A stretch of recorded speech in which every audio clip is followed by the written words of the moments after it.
sudah pekerjaannya sama, mungkin nggak menghasilkan frekuensi yang sama. Bismillahirrahmanirrahim. A'udzu billahi minasyaitonir rajim. Wa a'udzu bika rabbi min hamazati syayatin. Wa a'udzu bika rabbi an yahdurun. Bismillahirrahmanirrahim. Assalamualaikum warahmatullahi wabarakatuh. Alhamdulillahirabbil alamin. Wassalatu wassalamu ala jami'il nabiyyin wal mursalin wa ala sayyidina Muhammadin rasul wa ala alihi wa ashabihi wa dzurriyyatihi ajma'in. Amma ba'du. Sebelumnya mari sama-sama kita memohon ampun untuk kesalahan kita sebagai manusia biasa. Tidak lupa kita memohonkan ampunan untuk kesalahan kedua orang tua kita dan siapapun yang telah dipertemukan oleh Allah dengan kita. Tidak lupa kita memohonkan ampunan siapa saja yang boleh mengambil dalam terwujudnya kemerdekaan Republik Indonesia. Semoga Allah senantiasa memberikan ampunannya sebagaimana ampunan yang telah diberikan kepada para nabi. Ala hadini wa ala kulliyatul syariah. Ayat al-Fatihah Furqatul Fatihah.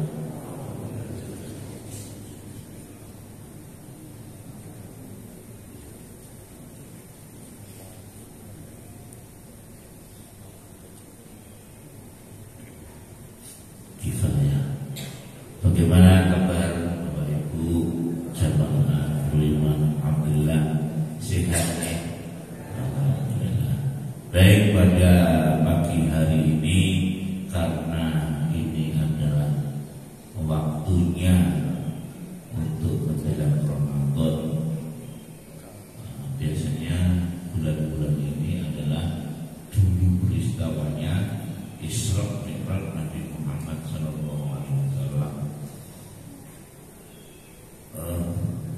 Mungkin kita akan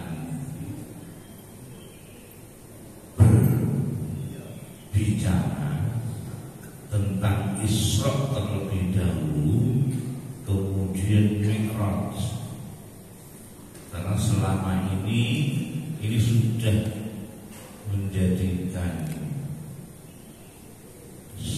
dua kata yang saling berkaitan. Dan ayat yang menunjukkan Isra itu memang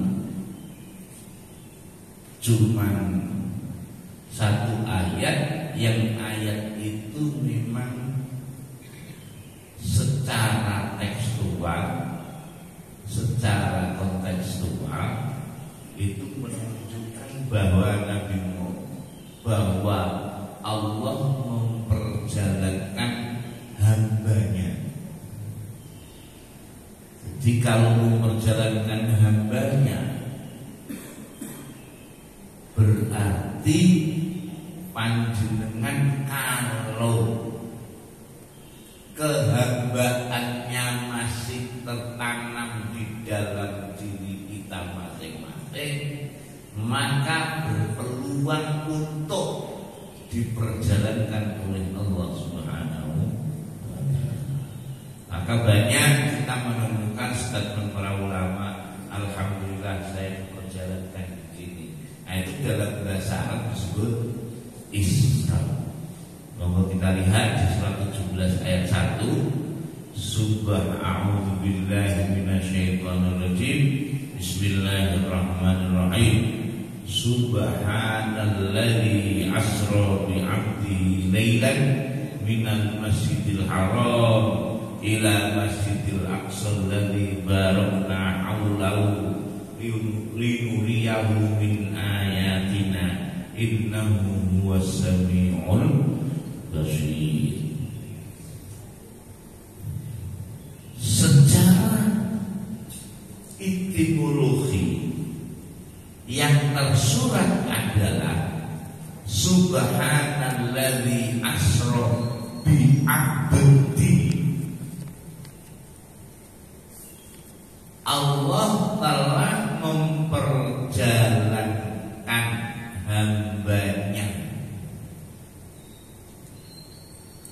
tetapi yang masuk informasi ke kita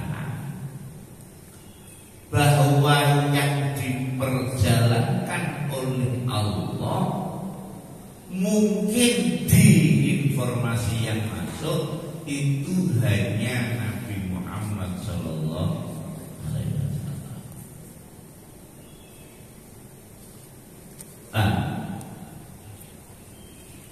Apakah ada hamba Allah selain Nabi Muhammad yang diperjalankan oleh Allah? Apakah ada keterikatan yang namanya Isra itu minal masjidil haram ilal masjidil aqsa? Sehingga kalau tidak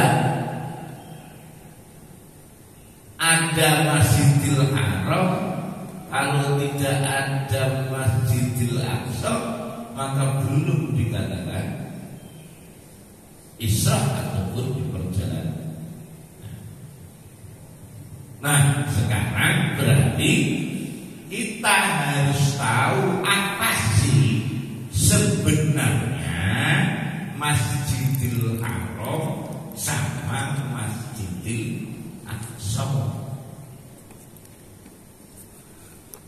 Ini kan kayak harusnya kiblat yang pertama kali itu Masjidil Haram atau Masjidil Aqsa? Masjidil Aqsa. Baru terus kemudian pindah.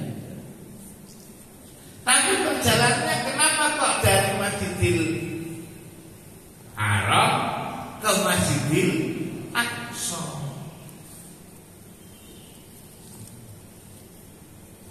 Karena mulai pertama kali kita ini sudah dapat info bahwa ketika Masjidil Haram itu sudah berbentuk material,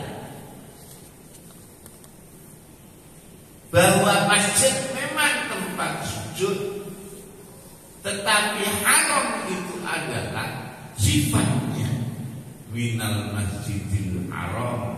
Maka disebut Mekah sama Madinah itu haromen. Berarti haromen itu adalah yang suci. Berarti dari masjid yang suci ke masjid ataupun ke puncak sujud kita. Karena masjid itu adalah milik Allah. Nah, berarti sebenarnya Masjidil Haram ini adalah derajat yang sulit dicapai oleh manusia. Masjidil Aqsa ini adalah puncaknya sujud Allah Subhanahu wa ta'ala. Jadi dari Masjidil Haram ke, kenapa kita berpikir ataupun harusnya kita selalu bertanya-tanya bahwa Masjidil Haram itu sebagai awal apa? Awal perjalanan Nabi Muhammad SAW startnya dari Masjidil Haram. Nah, asbabnya apa sih? Kenapa kok Nabi Muhammad diperjalankan, terus kemudian Allah memberitahu? Ini ceritanya Nabi Muhammad diperintahkan oleh Allah untuk mengikuti Nabi Ibrahim. Padahal perintahnya Allah kepada Nabi Muhammad untuk mengikuti agama Nabi Ibrahim. Ketika itu Nabi Ibrahim sudah wafat. Kita lihat surat 16 ayat 120 sampai 123. أعوذ بالله من الشيطان الرجيم بسم الله الرحمن الرحيم إن إبراهيم كان أمة قانتا لله حنيفا ولم يك من المشركين. Sesungguhnya Ibrahim adalah seorang imam yang dapat dijadikan teladan, lagi patuh kepada Allah dan hanif, dan sekali-kali bukanlah dia termasuk orang-orang yang mempersekutukan Tuhan. Lanjut.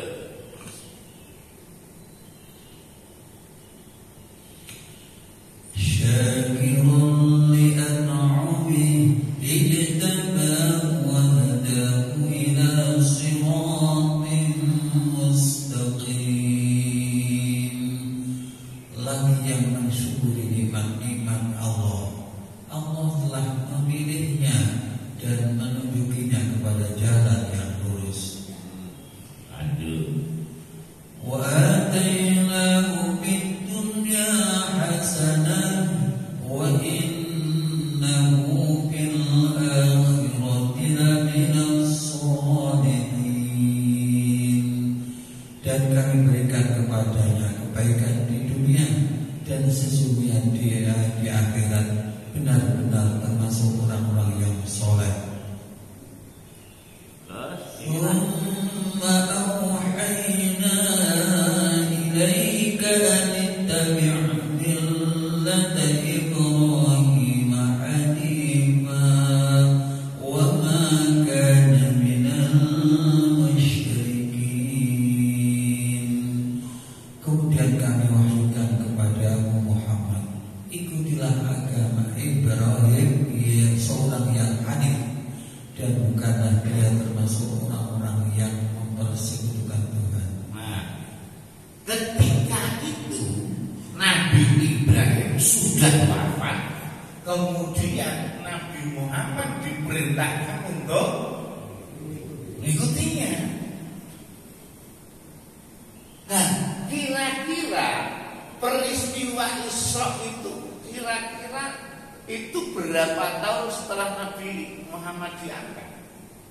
Jadi, dan waktu itu kan belum ada penulisan daripada Al-Quran.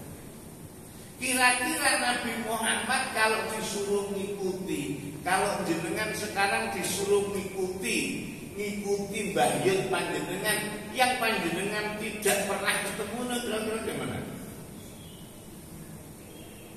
Pusing nggak? Pusing. Ibarat terus gimana? Bagaimana ya Allah cara saya mengikuti? Saya aja nggak pernah ketemu, ngobrol juga nggak pernah ketemu. Bagaimana saya mengikuti agama Nabi Ibrahim? Maka kemudian Allah Subhanahu wa Ta'ala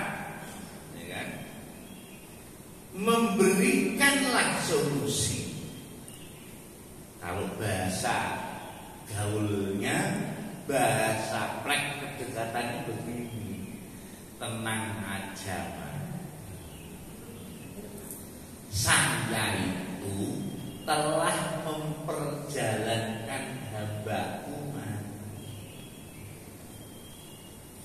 dari Masjidil Haram ke Masjidil Aqsa. Berarti sebelum Nabi Muhammad Isra, berarti Masjidil Haram sudah ada dong? Sudah ya? Sudah. Kira-kira Masjidil Haram ketika itu dipakai untuk apa?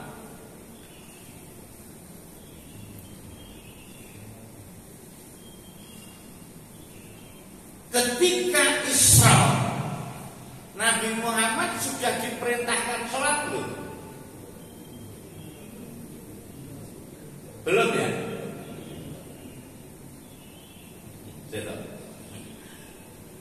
Nabi Muhammad diperintahkan melaksanakan sholat itu ketika Isra, apa setelah Isra? Setelah Isra.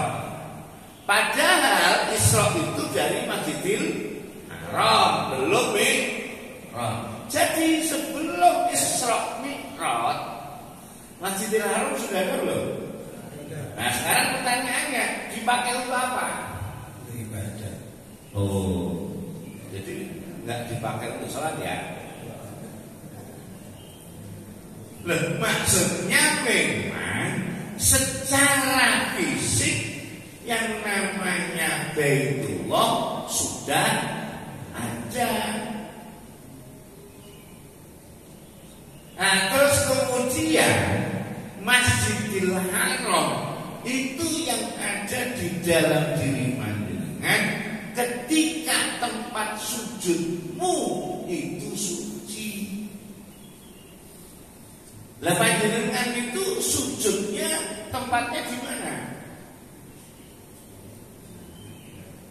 Jangan-jangan kita sujud pakai batuk, tapi dalamnya batuk tidak sujud. Karena apa? Karena mohon maaf, ketidakpatuhan dan ketidaktaatan itu adanya di dalamnya batuk, bukan di luarnya. Maka masjid itu adalah tempat untuk sujud. Sujud ini sudah menjadi bahasa Indonesia yang artinya taat. Wan najmu wassajaru yasjudan, yang namanya bintang dan pohon itu tunduk dan patuh. Loh, berarti artinya sujud. Nah sekarang pertanyaannya, kalau masjid kita artikan dengan bahasa original berarti tempat apa? Tempat sujud, yang sujud itu maknanya tunduk dan taat. Sekarang pertanyaannya, tempat tunduk kita di mana?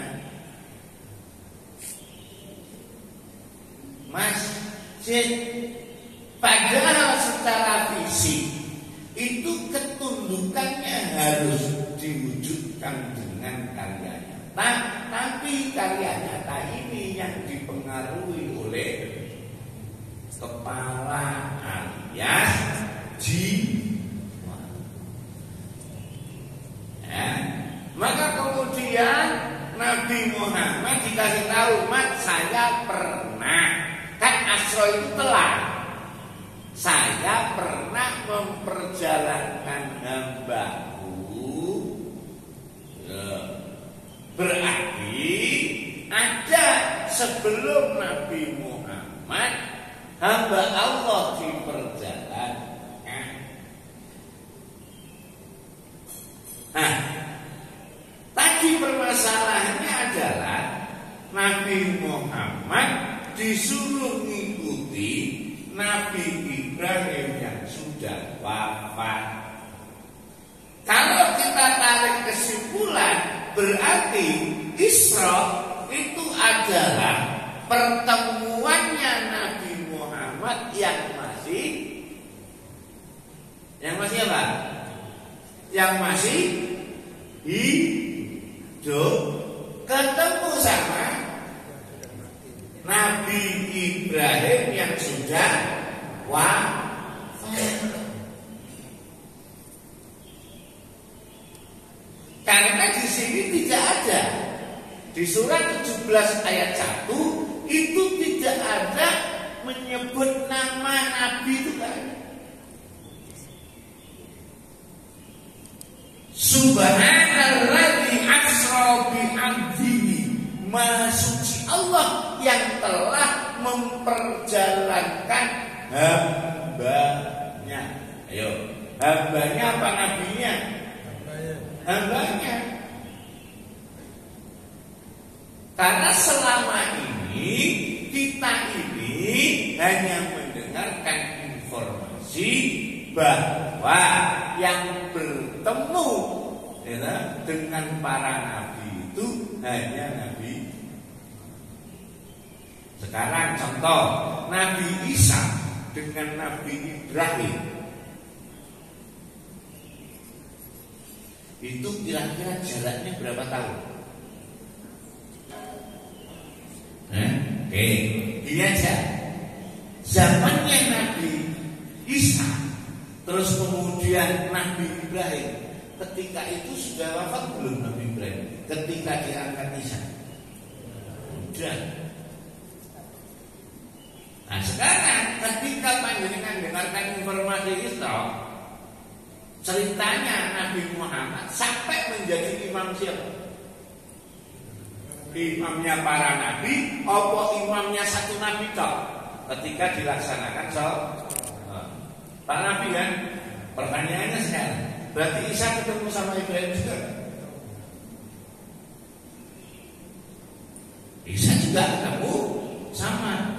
Tapi yang paling terpenting adalah syaratnya itu bi'abdihi, yang kita ini tidak lengser, tidak lengkang dari kehambaan. Syaratnya cuma itu. Nah, termasuk Allah itu ketika nyuruh kita masuk dalam surga, syaratnya satu juga. Syaratnya adalah jangan sampai kita kehilangan kehambaan. Kehambaan itu tidak hanya bahasa saja, tetapi kehambaan itu harus diimplementasikan, harus dibuktikan dengan karya nyata. Harus, karena apa? Karena Allah Subhanahu wa ta'ala menciptakan kita semuanya yang tidak pernah minta untuk dilahirkan dan diciptakan. Tetapi Allah mempunyai misi. Surat 51 ayat 56.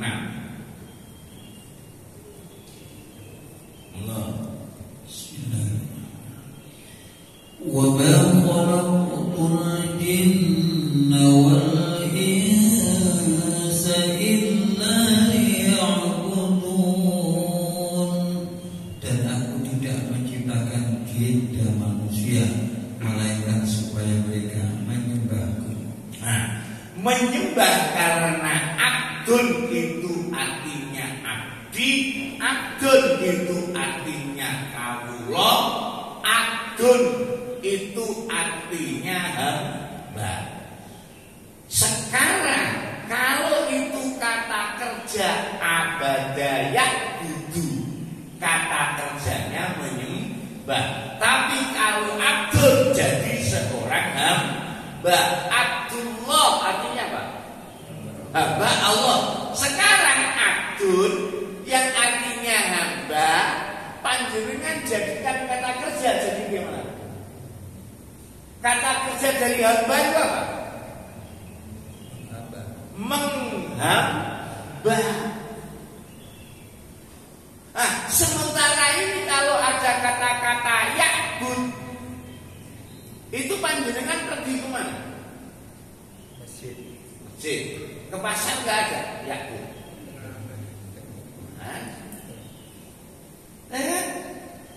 Ya'bud ini loh yang sebenarnya menghambakan diri. Illa liya'budun, kecuali kamu menghamba kepada Allah.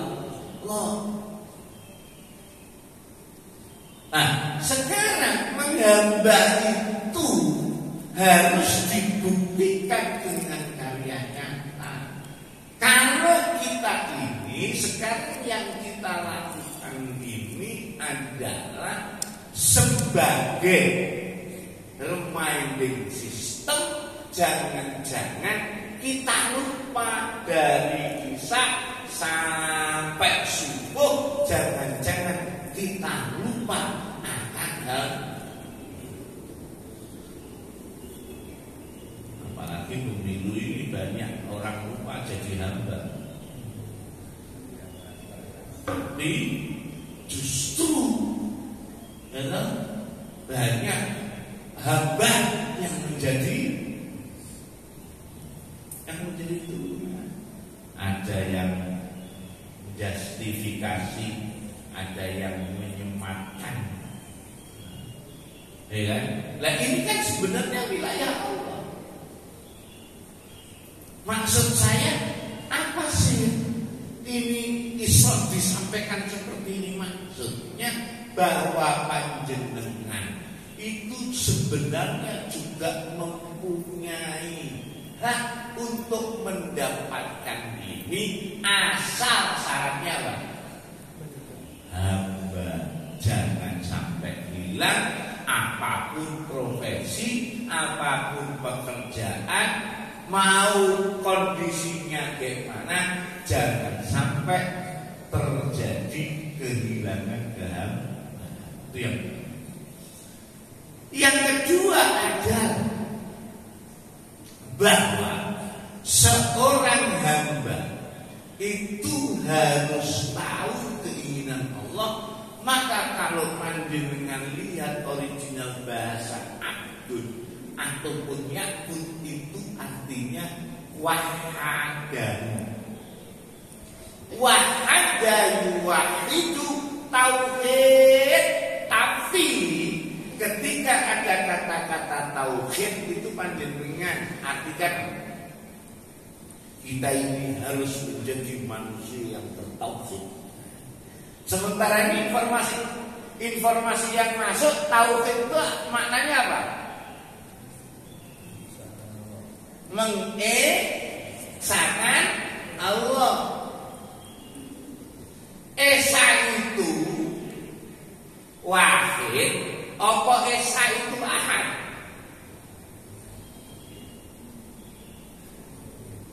Jadi gara-gara dengerin lagunya Roma itu, katakan Tuhan itu satu. Terus sebelum nyanyi kan beliau mengatakan Qul huwallahu ahad.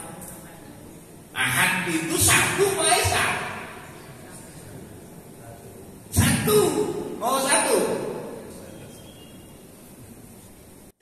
Wa ilahukum ilahu wahid. Wahid itu satu apa esa? Satu. Bedanya esa sama satu. Lah ya ini dulu.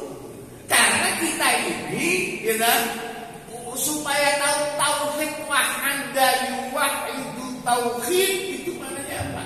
Karena yang budu itu artinya wahdahu. Jadi kalau panjenengan yakbud, kalau panjenengan ibadah, di dalamnya harus ada tauhid. Nah sekarang kita, apalagi kalau kita ini mohon maaf di daerah ataupun di pedesaan, setiap hari mungkin akan namanya tahlilan. Dan itu ayat sering dilafadzkan wa ilahukum ilahu wahid.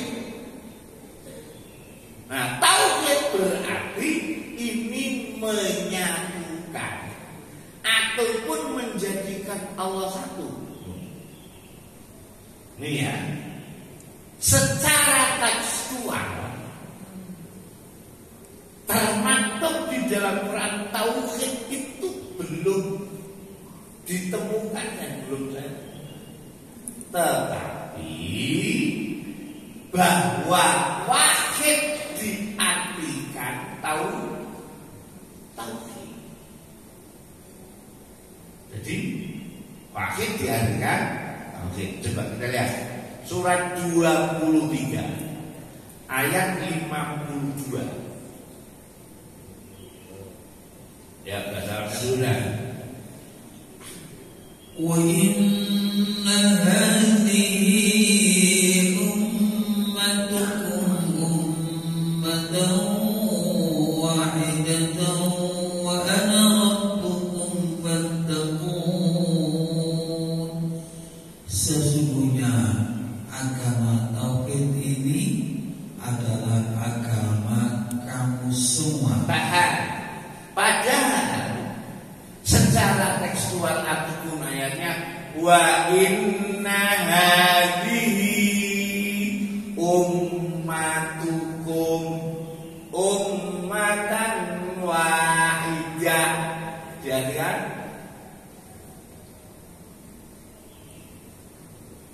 ummah artinya apa? Ummah wahidah satu. Tapi diartikan agama tauhid.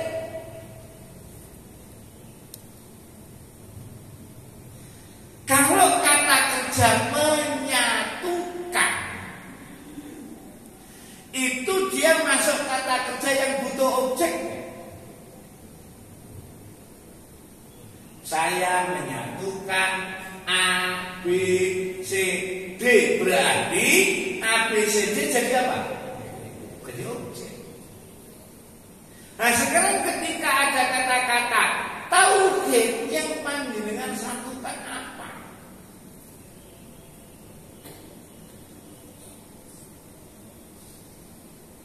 Selama ini ketika kita ngomong soal tauhid, yang kita satukan itu apa kita? Nah, ini loh yang harus benar-benar kita ucai supaya kita tahu apa yang sebenarnya kita satukan dengan Tuhan. Bukan terus kemudian kita menyatu. Makanya terus kemudian ada zamannya Sunan Kalijogo yang terkenal dengan sendiri. Ya mungkin kita kurang ngerti, akhirnya ngalah ngintek karena nggak ngerti. Nggak salah gitu. Karena memang belum sampai ke situ. Berarti kita nggak bisa hukumi. Makanya panjenengan harus tahu dulu, ataupun kita harus tahu apa yang sebenarnya Allah nanti pertanyakan. Kita hidup itu kan nanti dimintai pertanggungjawaban. Pertanyaannya yang dimintai pertanggungjawaban apa?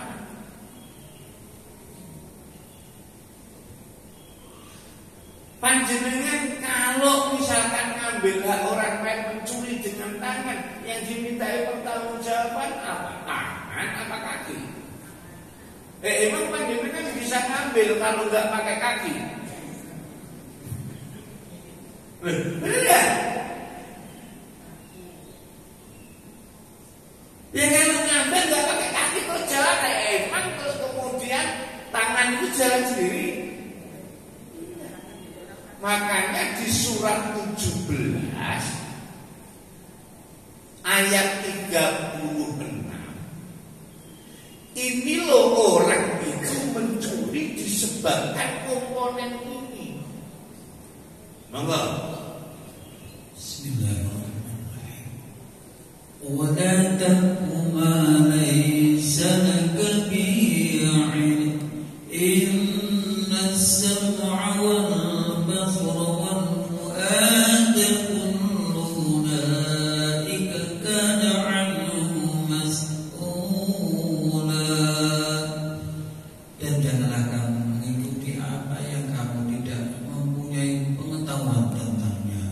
Sesungguhnya pendengaran, penglihatan dan hati semuanya itu akan diminta pertanggungjawabannya. Nah, berarti yang dimintai oleh Allah tanggung jawab. Ya, dimintai pertanggungjawaban adalah pendengaran, penglihatan hati ini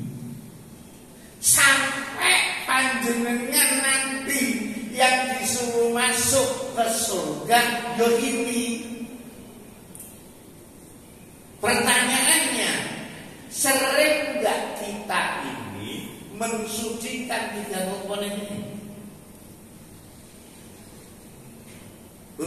Jenengan kira-kira nih, kita semuanya kira-kira lebih mengotori pendengaran apa lebih mensucikan pendengaran? Mulai nih warung yang ngetrus saya apa meneh. Kalau ada tukang sayur gitu kan, waduh, karuan. Ini loh yang diminta bertanggung jawab. Karena apa? Karena perilaku manusia itu dipengaruhi dengan 3 komponen ini. Kalau nggak ada 3 komponen ini, mohon maaf, manusia hanya bicara dengan insting. Maka 3 komponen inilah yang membuat orang jadi marah, orang jadi benci. Orang gila pernah nggak panjenengan dengar orang gila itu benci sama temannya?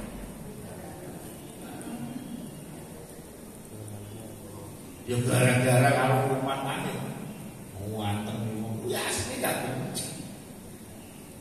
Karena apa ini? Karena pendengaran penglihatan hati ini memang diberikan oleh manusia, oleh Allah kepada manusia supaya sempurna. Jadi sebenarnya yang sempurna yang mana? Bentuknya apa jiwanya? Nah ini. Maka di surat 16 ayat 78, ketika Allah Subhanahu wa ta'ala itu mengeluarkan anak dari ibunya, ya. Jadi sebenarnya yang lahir itu yang ngeluarin Allah, yang lahir itu coba kan. Wallahu akhrajakum min butuni ummahatikum la ta'lamuna shay'an wa ja'ala lakum as-sam'a wal absara wal af'idata la'allakum tashkurun. Dan Allah mengeluarkan kamu dari perut ibumu dalam keadaan tidak mengetahui sesuatu pun, dan Dia memberi kamu pendengaran, penglihatan dan hati agar kamu bersyukur. Nah, sekarang pertanyaannya adalah, kalau Allah mengeluarkan dari perut ibu nggak tahu apa-apa, dikasih pendengaran, penglihatan, hati, akhirnya jadi tahu apa-apa. Ketika jadi tahu apa-apa, semakin pengetahuannya banyak, semakin pula keinginannya banyak. Keinginan kita masih SD dengan keinginan anak SD sekarang itu lebih banyak keinginan anak SD sekarang. Kenapa? Karena pengetahuannya lebih banyak.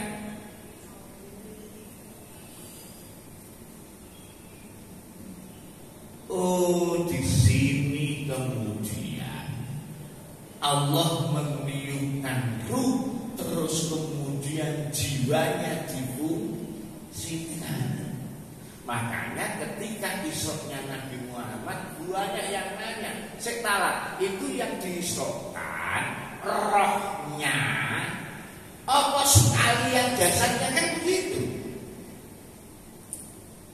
Tetapi yang harus kita tahu, komponen yang ada di dalam diri manusia yang paling pertama dan utama adalah nafsu alias jiwa. Maka kalau bicara dengan jiwa, itu panjenengan tidak ada batas ruang dan waktu. Ini kalau bicara soal jiwa. Maka yang disuruh masuk ke surga itu adalah jiwa. Maka dalam surat 89 ayat 27 yang biasa yang tahlil itu mengatakan ya ayyatuhan nafsul mutmainnah. Mengenai ya ayyatuhan nafsul mutmainnah, hai jiwa yang tenang. Lanjut. Irji'i ila rabbika radiyatan mardiyah, kembalilah kepada Tuhanmu dengan hati yang puas lagi diridhoinya. Kalau hati yang puas lagi diridhoinya, kira-kira wedi.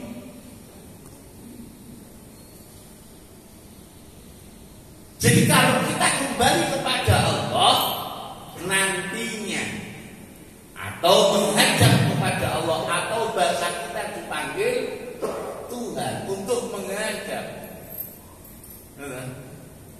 harusnya tenang. Ya harusnya tenang. Kalau nggak tenang berarti masalahnya. Karena mohon maaf, menghadap kepada Tuhan itu adalah sesuatu yang pasti, atau kematian itu adalah sesuatu yang pasti. Ya kan? Nah, selain itu insya Allah. Jadi yang panjenengan paling persiapan yang pasti apa yang insya Allah?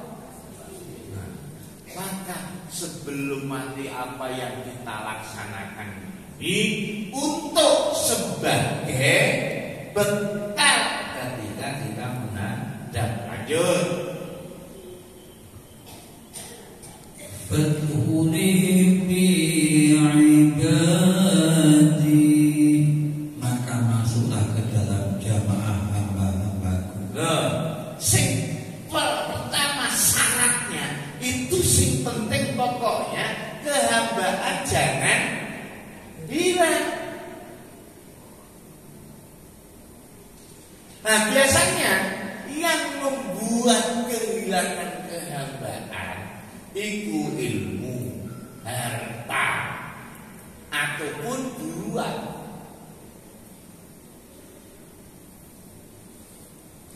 Ini yang membuat kehambaan kita hilang. Maka sama Allah diperintahkan masuk ke hamba. Kamu kalau nggak ada kehambaan berarti nggak bisa masuk. Lanjut. Baru wadkhuli jannati, dan masuklah ke dalam surga. Jadi yang diperintahkan oleh Allah untuk masuk ke surga itu jiwanya, pendengaran, penglihatan, kan nafsu itu. Atau sak keseng-keseng. Wong jelas kok ya ayat Tuhan nafsul mutmainnah, jiwa yang tenang. Nah sekarang pertanyaannya, terus jiwa kita tahu bahwa benar-benar bahwa jiwa itu adalah pendengaran, penglihatan, hati apa? Karena selama ini yang sudah melekat di dalam diri kita yang namanya nafsu itu apa? Pasti nafsunya nafsu yang asumsinya jelek.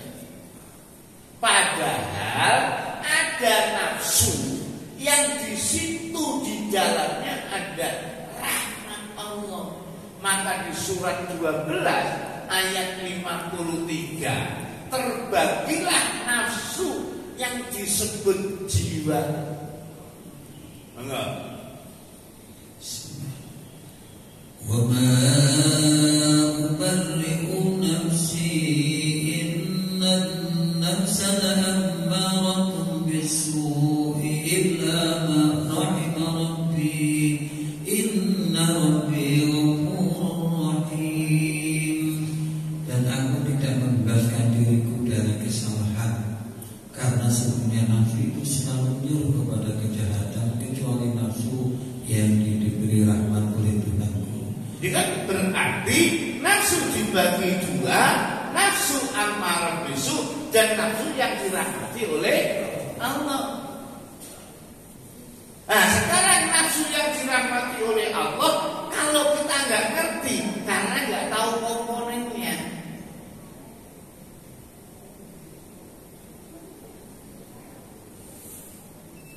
kita ini kalau tidak ada jiwanya maka disebut orang sakit jiwa.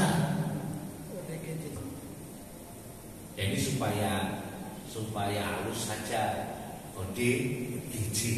Kalau dulu zaman Mbah Baya itu ya Pak, wong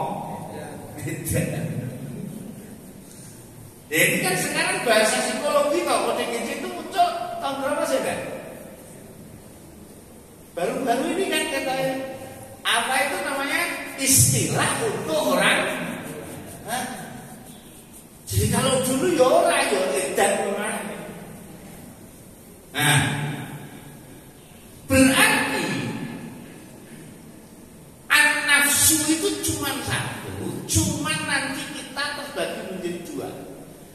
Nafsu yang mutmainnah, nafsu yang lawamah. Yang satu nyesel, yang satu puas. Nah, kira-kira yang puas kalau di ayat ini, yang puas yang mana, yang nyesel yang mana? Yang puas yang dirahmati, yang nyesel amarah bisu. Oke. Makhluk Allah yang tidak pernah melaksanakan kebaikan, bahkan nyesatin orang, bahkan nipu orang, makhluk Allah di muka bumi siapa? Maka setan hanya menyuruh kepada amarah bisu. Maka di 269 bahwa hanya setan yang menyuruh kepada Allah.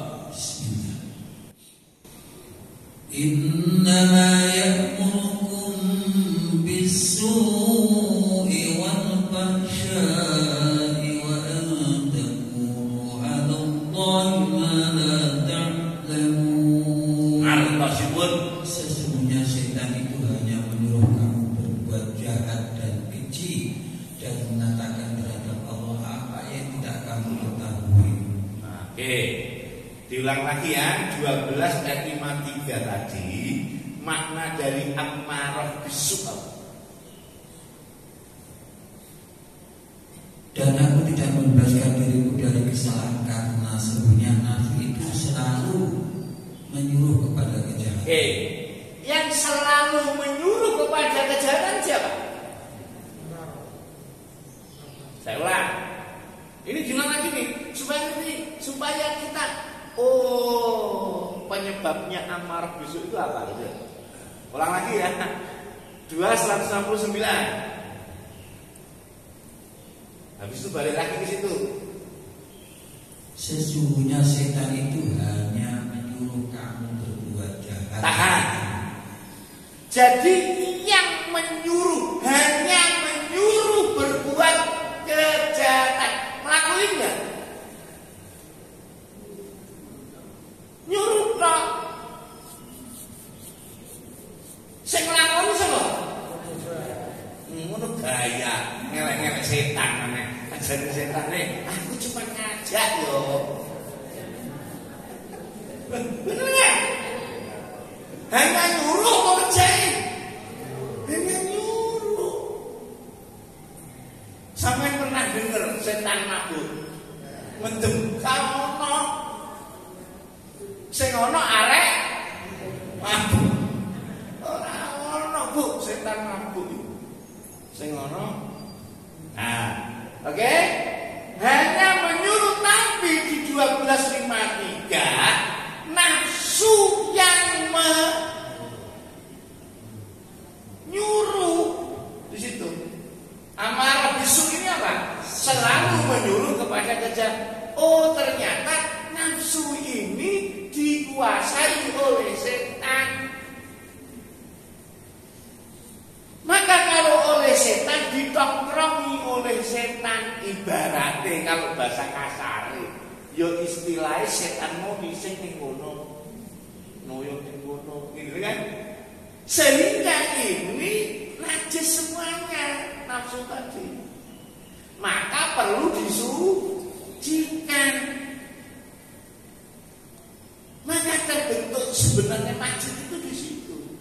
Maka di surat 91 ayat 7 itu ada kata-kata nafsu. Monggo. Wa nafsi wa ma sawwaha. Artinya, dan jiwa serta penyempurnaannya ciptaannya. maka pendahulu kita itu nyiptain lagu bangunlah jiwanya. Lah kalau kita nggak tahu komponen jiwa, sing dibangun apa? Bangunlah jiwanya. Kalau panjenengan mau bangun, yang dibangun apanya? Wong kita nggak tahu jiwa itu apa. Maka jiwa atau nafas yang tadi ada yang puas nanti, ada yang nyesel. Kalau yang puas berarti yang dirahmati oleh Allah. Kalau yang nyesel berarti yang dirahmati oleh setan juga rahmati juga. Maksudnya dikuasai oleh setan. Maka Allah memerintahkan, lanjut ayatnya, jiwa ini فَأَلْهَمَهَا فُجُورَهَا وَتَقْوَاهَا. Maka Allah mengilhamkan pada jiwa itu jalan kefasikan dan ketakwaan. maka ilham itu kefasikan dan ketakwaan. Berarti kefasikan dan ketakwaan yang bentuk siapa? Jiwa.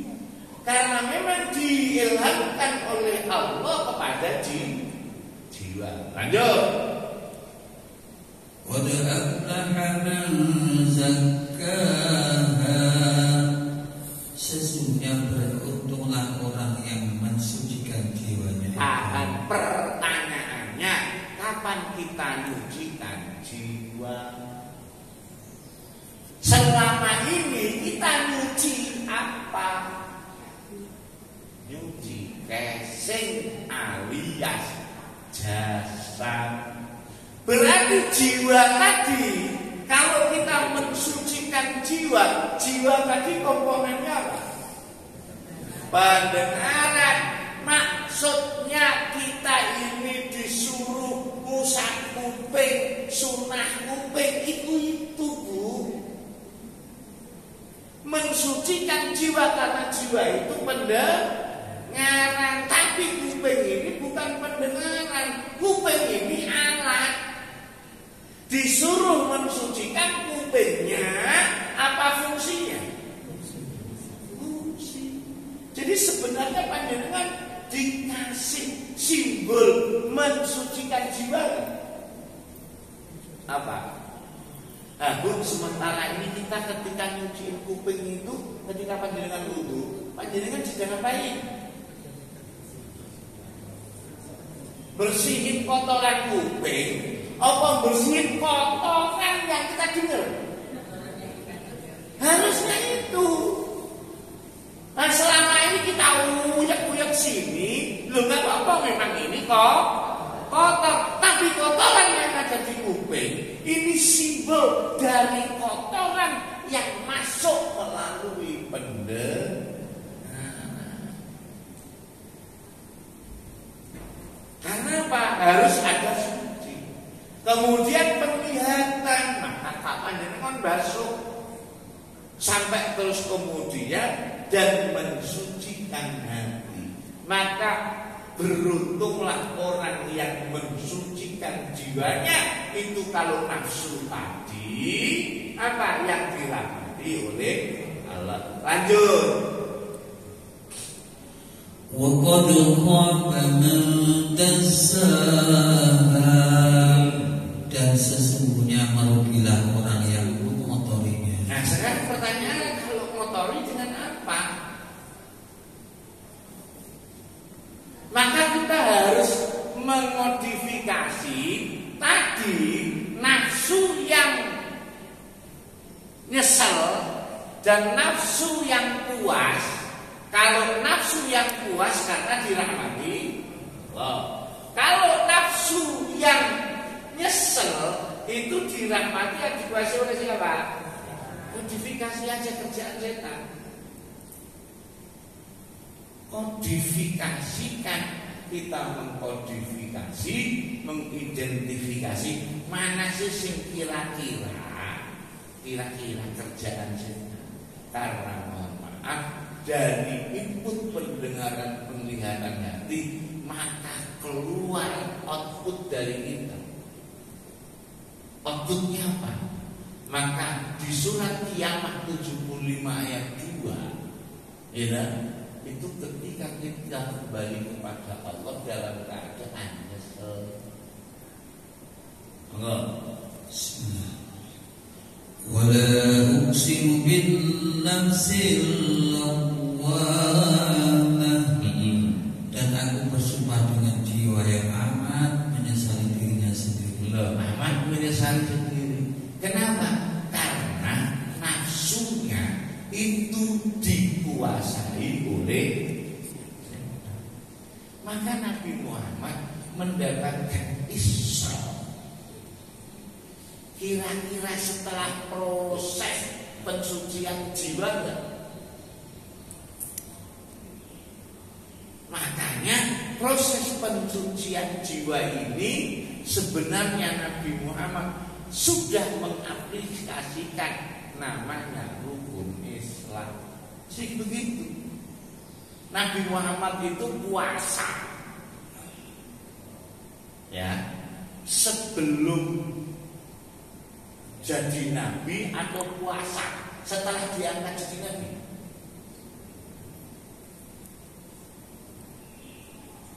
Loh sebelum, makanya kemudian dikasih wahyu, diangkat menjadi seorang rasul. Berarti sebelumnya mengikuti syariat Nabi terdahulu ya. 42 ayat 13. Nabi Isa karena ini 42-13 ini langsung global ya. Mulai dari zamannya Nabi Nuh, Nabi Adam sampai Nabi Muhammad, syariatnya sama. Cuman kita harus benar-benar menguraikan syariat itu apa. Lek basa Jawa nek seringat sari ayat. Monggo lanjut. 42 ayat 13 ya.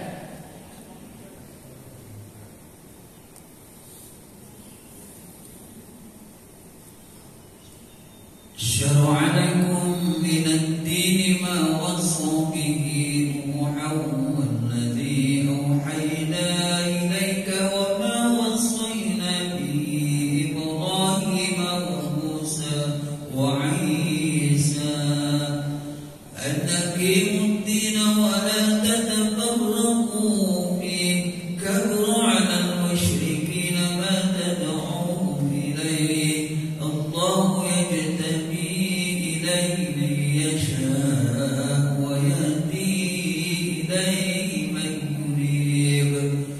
Dia telah mensyariatkan bagi kamu tentang agama apa yang telah diwasiatkannya kepada Nuh dan apa yang telah kami wahyukan kepadamu dan apa yang telah kami wasiatkan kepada Ibrahim, Musa dan Isa, yaitu tegakkanlah agama dan janganlah kamu berpecah belah. Oke. Jadi mulai dari Nabi Nuh sampai Isa disyariatkannya sama. Nah sekarang pertanyaannya, berarti Nabi Muhammad mengikuti apa yang disyariatkan Nabi Isa.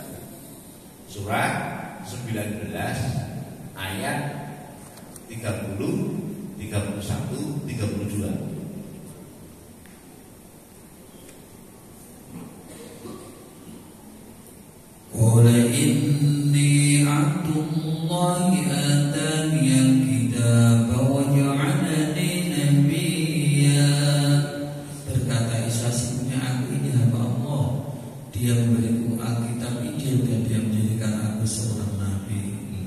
Ini kan apa? Susunan katanya. Ini didahului dengan hamba. Mungkin kalau ditanya, ya, kita ini mesti jawabnya jabatan dulu. Para nabi, aku sapa to kawula cuman Gusti Allah jadikan saya nabi. Mungkin kalau kita jadi lisannya kembali, anak nabi, hambanya terakhir atau bahkan lupa. Lanjut. Waj'alani mubarakan aynama kuntu wa awsani bis salati waz zakati ma dumtu hayya. Artinya, dan dia menjadikan aku seorang yang diberkati di mana saja aku berada. Tahan. Berani nggak panjenengan besok kalau teman datang terus kemudian semoga Allah memberkatimu, terus mendoakan temannya semoga kamu diberkati Allah. Gak enak paling kita yang berani dan pede. Semoga Allah memberkaimu. Oh doain. Itu lo disebut wajah alami mubarokan. Artinya diberkati. Sehingga kadang-kadang kita nggak dapat berkat karena takut diberkati. Yang dapat biasanya dapat berkat, kita cuma dapat berkah, nggak dapat berkat. Lanjut. Dan dia memerintahkan kepadaku mendirikan sholat dan menunaikan zakat selama aku hidup. Tahu jawabannya nggak tadi? Terus Masjidil Haram tadi untuk apa? Oke? Karena Nabi Isa sudah diperintahkan sholat. Ya, mungkin carane. Tapi sudah diperintahkan sholat dan zakat. Nah pertanyaannya, Nabi Muhammad juga mengikuti yang disyariatkan kepada Isa enggak? Zakat? Nabi Muhammad zakat enggak? Sholat? Nabi Muhammad sholat enggak? Nabi Muhammad diberkati enggak? Karena kalau Isra itu linuriyah, jadi juga untuk diberkahi. Barokna Allah. Gini loh kan, kalau panjenengan sudah dapat fasilitas itu, nanti di sekitar panjenengan itu diberkahi. Karena ada manusia yang top-topnya manusia yang sedang diperjalankan. Pertanyaannya sekarang, kenapa ketika Isra Nabi Muhammad kok bisa ketemu sama Nabi sebelumnya? Karena pertanyaan, mungkin tidak Nabi Muhammad itu melakukan apa yang dilakukan oleh Nabi Ibrahim. Kalau sudah perbuatannya sama, akhirnya menghasilkan gelombang yang sama.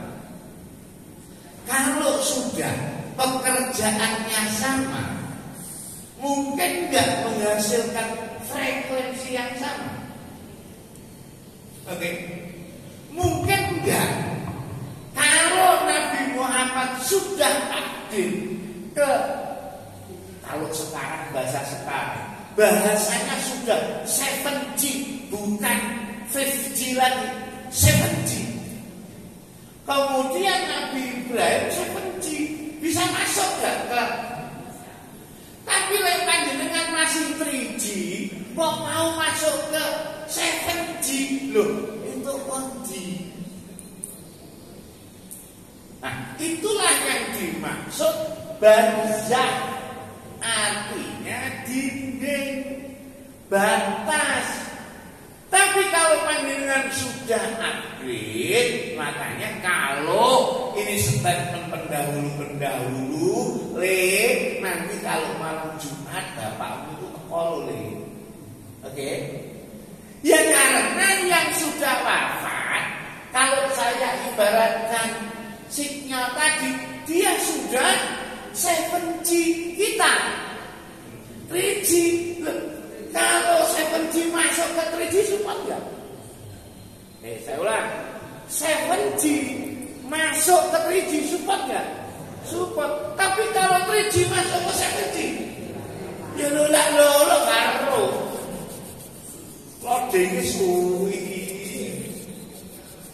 Nah, maka di 52 ayat 21 itu sebenarnya amunisi untuk supaya panjenengan diperjalankan dan ketemu sama pendahulu panjenengan, dan ini janji Allah. Mengerti? والذين آمنوا واتبعتهم ذريتهم بإيمان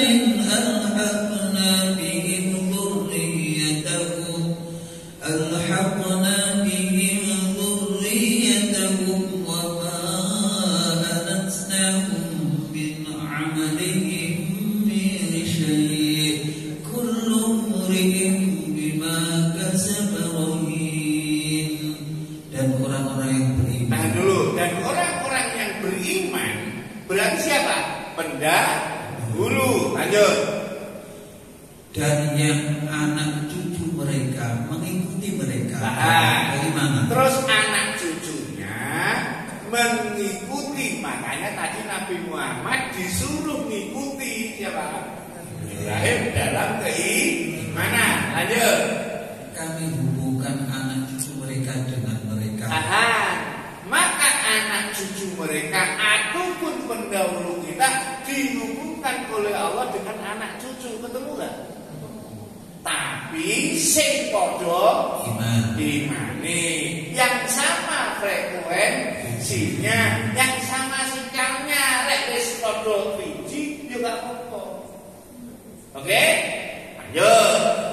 Dan kami tiada mengurangi sedikit pun dari pahala amal mereka. Tiap-tiap manusia terikat dengan apa yang dikerjakan. Kalau sudah terikat nggak usah panjenengan nyari-nyari. Engko lek wis padha trijine iku gathuk dhewe. Aja gathukne kalau belum. Nah sementara ini kita ini gathuk-gathukne awake dhewe aku kita ini masih 2G. Waduh gathukne ning gone 4G. Ya gak nyandang.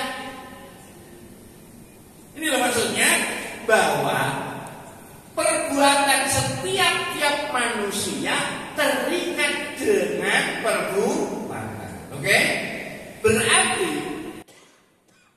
kalau panjenengan mengikuti kebaikan yang dilakukan oleh bapak ibu panjenengan, ini janji Allah akan wujud nggak kalau benar-benar panjenengan atau ibu panjenengan akan dihubungkan dengan anak cucunya nggak? Iya, tapi kalau anak cucunya mengikuti keimanan dan perbuatan yang sama. Lamun bae dhisik nyuwun sewu perjuang di masyarakatnya, di desanya. Lah kok anak putune wis muales wis gawe onam tok gitu. Terus ketemu sama mbak, ya gak mungkin karena beda dimensi, beda frekuensi, ya gak ketemu.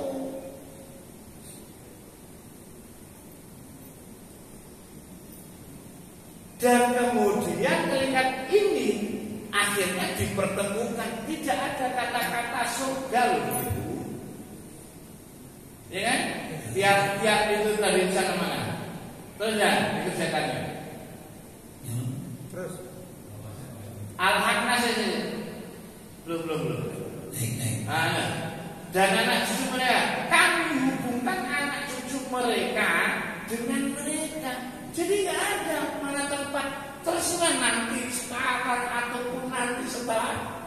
ini masih global. Bisa-bisa panjenengan dipertemukan ya ketika panjenengan masih. Cuman tadi yang ini juga dipertanyakan oleh orang kafir Quraisy. Ketika ngobrol aku ketemu sama Nabi Adam, gila kuman. Terus akhirnya muncullah yang diperjalankan jiwanya apa roh gitu sih. Maka ketika pendengaran penglihatan hati akhirnya tidak ada batasan, tidak dibatasi dengan ruang dan waktu. Maka berarti yang misal adalah nafsu, tapi harus diusahakan. Sing penting dalam rangka mengabdi ngawula kepada Allah, kita harus ikhlas yang maknanya murni. 98 ayat 5.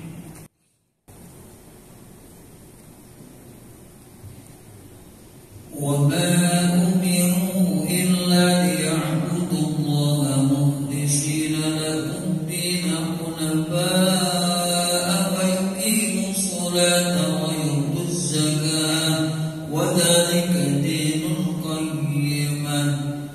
Padahal mereka tidak disuruh kecuali supaya menyembah Allah dengan memurnikan ketaatan kepadanya dalam menjalankan agama dengan lurus, dan supaya mereka mendirikan sholat dan menunaikan zakat, dan yang demikian itulah agama yang lurus. Nah, nanti kalau kita mengerjakan ini benar-benar dengan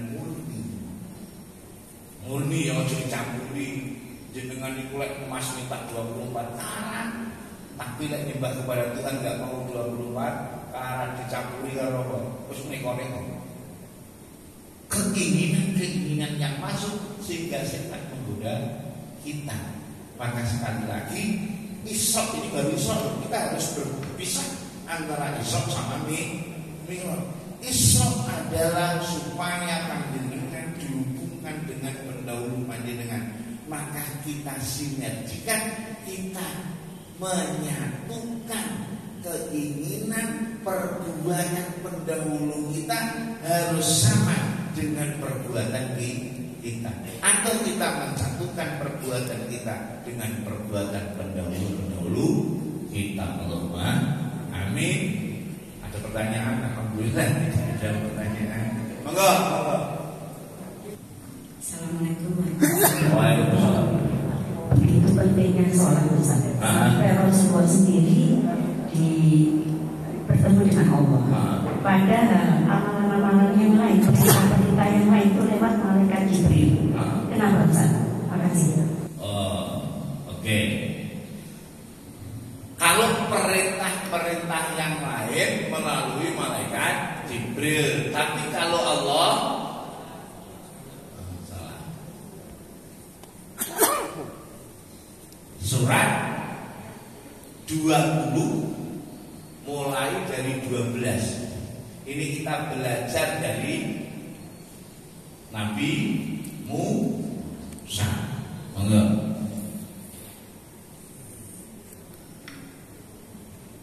Sesungguhnya aku inilah Tuhan, maka tinggalkanlah kedua kelompokmu. Sesungguhnya kamu berada di lembah suci. Tahan. Karena apa? Karena ini kesucian. Jadi maksudnya gini, kalau belum suci, gitu loh, dia nggak bisa ketemu.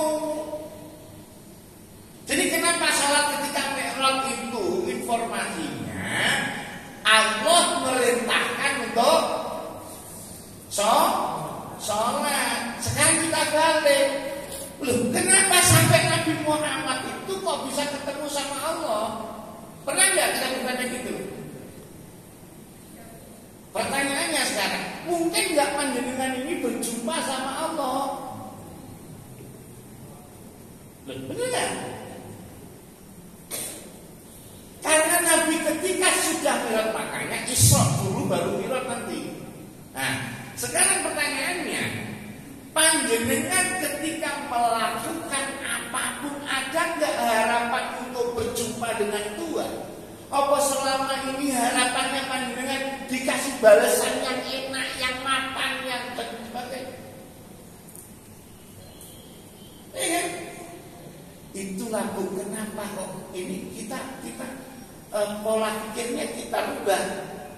Iya ya, kenapa ya sampai Nabi Muhammad kok bisa berjumpa dengan Allah langsung diperintahkan? Karena sudah mengikuti Nabi Ibrahim, frekuensinya sama Nabi Ibrahim. Yang jelas-jelas mohon maaf, panjenengan dapat info yang ada hamba Allah selain Nabi Muhammad yang berjumpa dan bertemu dengan Allah. Siapa? Ya Nabi Musa. Nah, Nabi Musa ketemu sama Allah diibaratkan dengan lembah lembahnya di mana? Ya di dalam dirinya. Karena sudah suci. Kenapa? Karena sudah mampu menanggalkan trompahnya. Trompah itu jabatan, trompah itu strata sosial. Akhirnya ditemui sama Tuhan. Dan lanjut. Aku telah memilih kamu, maka benarkanlah apa yang akan diwahyukan kepadamu. Lanjut. Sesungguhnya aku ini adalah Allah, tidak ada Tuhan yang hak selain aku. Maka sembahlah aku, dirikanlah sholat untuk mengingatku. Ojo malah sholat larene Gusti. Dari masjid sholat keluar, temennya nggak ke masjid, balik Gusti. Kowe mau ora sholat kafir ya. Bener ya? Harusnya sama Allah malah justru habis sholat lupa. Karena apa? Kita menyematkan dan menjustifikasi orang yang itu sebenarnya justifikasi wilayahnya siapa? Wilayahnya Allah. Nah, ketika kita sholat, habis sholat lupa. Ya, panjenengan memicingkan sebelah mata kepada orang yang mohon maaf belum mampu seperti panjenengan. Ada sholat untuk mengingat aku. Nah, Allah itu maha kasih sayang Rahman. Belum panjenengan sembah tapi yang keluar dari apa yang panjenengan sembah kok enggak buat lagi. Benar enggak? Logik dan realistis kan?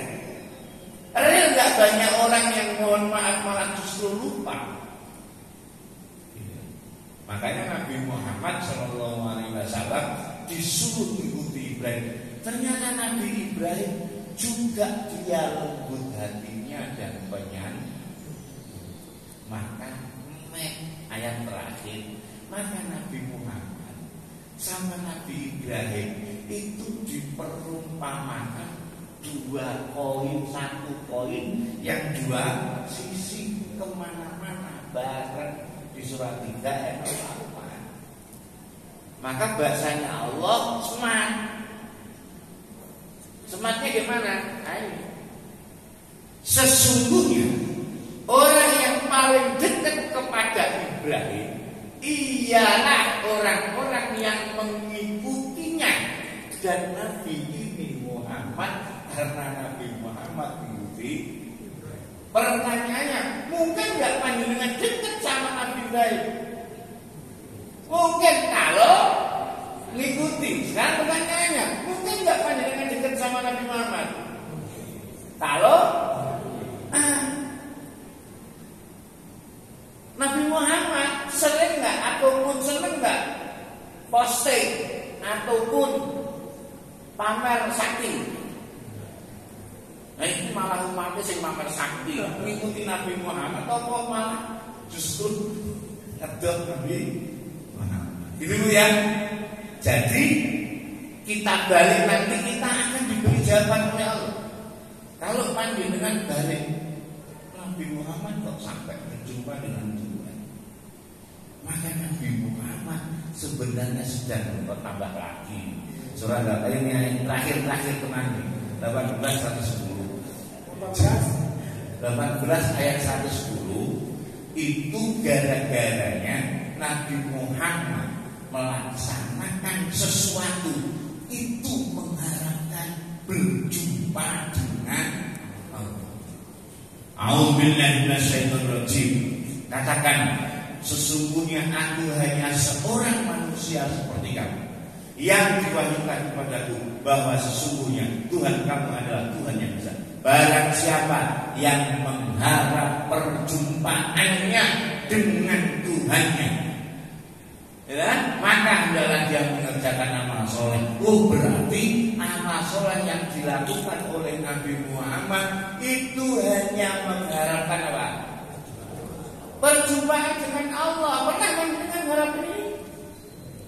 Karena kita beranggapan kalau mati pasti jumpa sama Allah. Tapi dulu bro, jangan-jangan bila kalian naudzubillah, semoga kita termasuk hamba Allah yang diperjalankan oleh Allah untuk berjumpa dengan Allah Subhanahu wa taala. Ala hadhihi wa ala kulli niyatin shalihah. Al-Fatihah.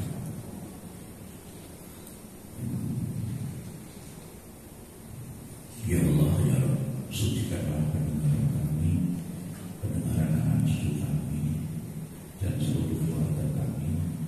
Sucikanlah penglihatan kami, penglihatan mereka. Sucikanlah hati kami, hati mereka. Sucikanlah akal kami, akal pikiran mereka. Sebagaimana kesucian yang telah Kau berikan kepada para nabi dan sholihin, ya Allah. Innaka ala kulli syai'in qadir. Rabbana taqabbal minna innaka antas samiul alim wa tub alaina innaka antat tawwabur rahim. Wa sallallahu Muhammadan wa alihi washabihi wa sallam. Walhamdulillahi rabbil alamin. Al-Fatihah. Wallahul muwaffiq ila aqwamit thoriq. Assalamualaikum warahmatullahi wabarakatuh.